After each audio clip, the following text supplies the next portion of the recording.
You say you want to change. You want to start the project, improve your health, learn something new, build a better life. And yet, when the moment to begin finally arrives, your brain suddenly finds something else to do. Your phone becomes more interesting. The room suddenly needs cleaning. You decide you need more information. Or, you tell yourself you will start tomorrow when you feel more motivated. But tomorrow arrives, and the same thing happens again. So why does your brain avoid the things you actually want? The answer is not always laziness. Sometimes, avoidance is your brain's attempt to protect you, not from the task itself, but from the discomfort connected to it. Because wanting the result and wanting the process required to reach it are two completely different things. You may want to become fit, but your brain may not want the discomfort of exercising today.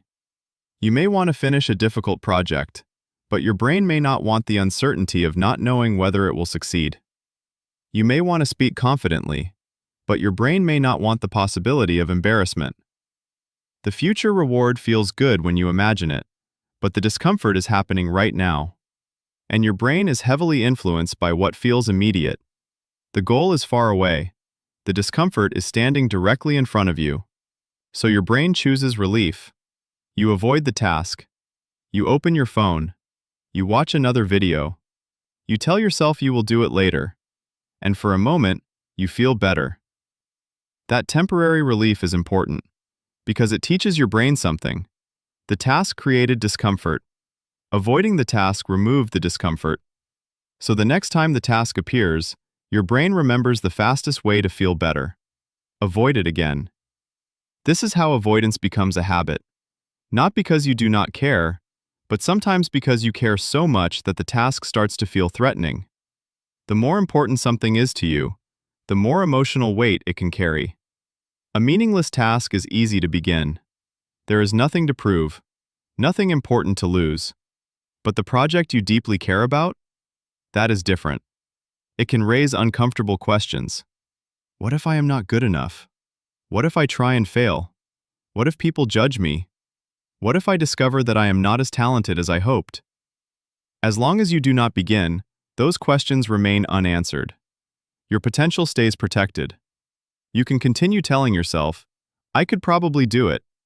But once you actually try, you may receive a real answer.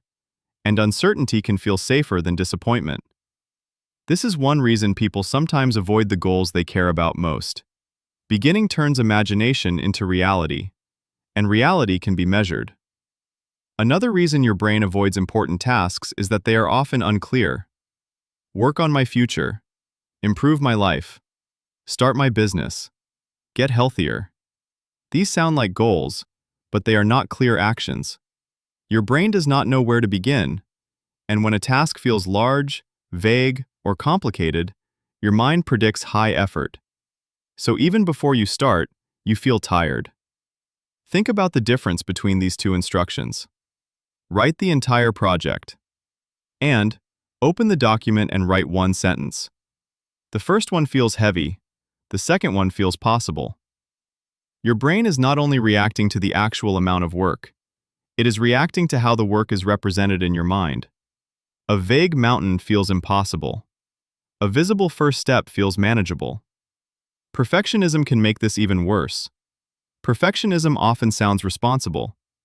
I just want to do it properly. I need a better plan.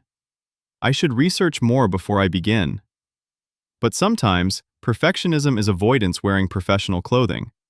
You are not preparing to start. You are preparing to avoid feeling imperfect. Because if the first attempt must be excellent, starting becomes dangerous. Every mistake feels like evidence. Every weak result feels personal. So you wait for the perfect idea, the perfect moment, the perfect amount of confidence. But confidence usually does not arrive before action. It develops after repeated experience. You do not become confident and then begin. You begin badly. You survive. You improve. And confidence grows from the evidence that you can continue. Your environment also plays a major role. The difficult task may require focus, patience, and uncertainty. Your phone offers stimulation immediately. One tap gives you something new. A message, a video, a notification, a small reward. The meaningful goal may reward you months from now. The distraction rewards you within seconds. This does not mean your brain is broken. It means your environment is offering an easier option. When the easy reward is always visible, the difficult goal must compete for your attention.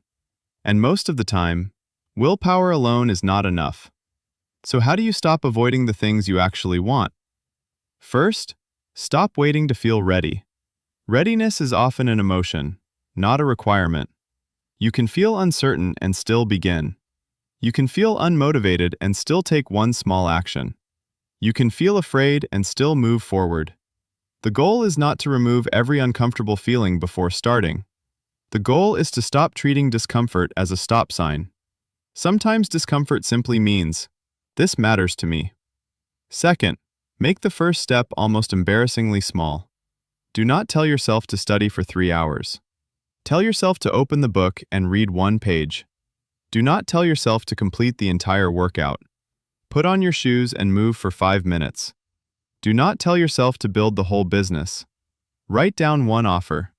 Send 1 message. Create 1 small piece. A tiny action may feel insignificant, but its real purpose is not to finish the goal. Its purpose is to break the avoidance cycle. Once you begin, the task becomes less imaginary. You gain information. You see what is actually difficult, and movement becomes easier.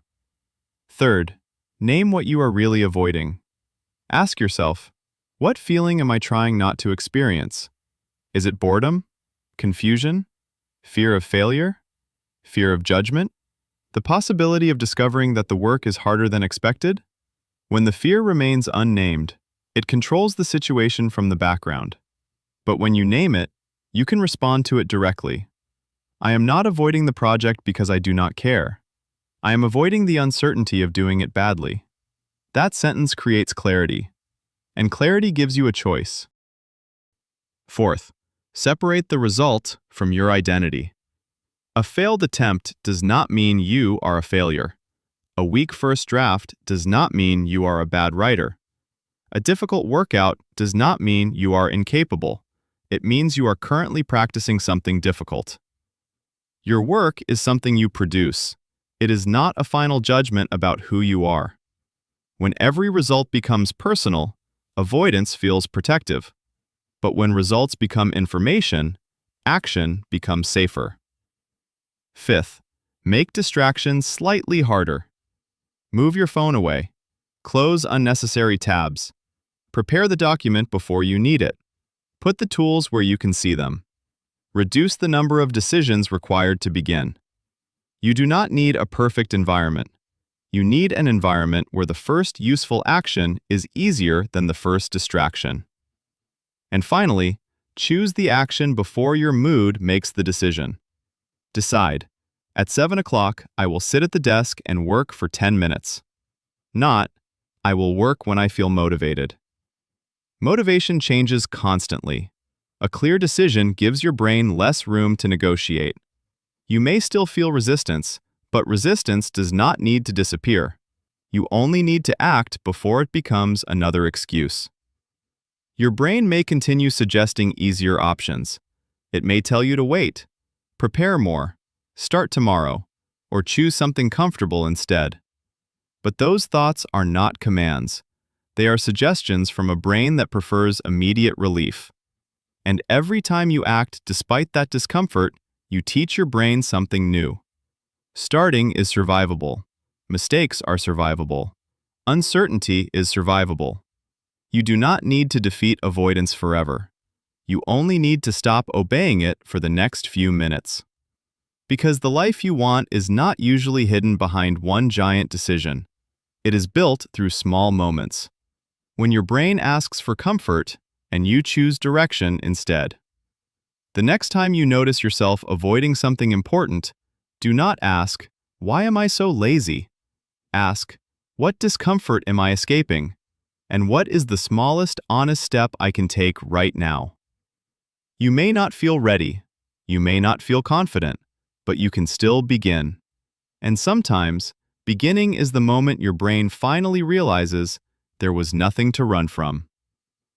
Subscribe for more hidden things your brain does without you noticing.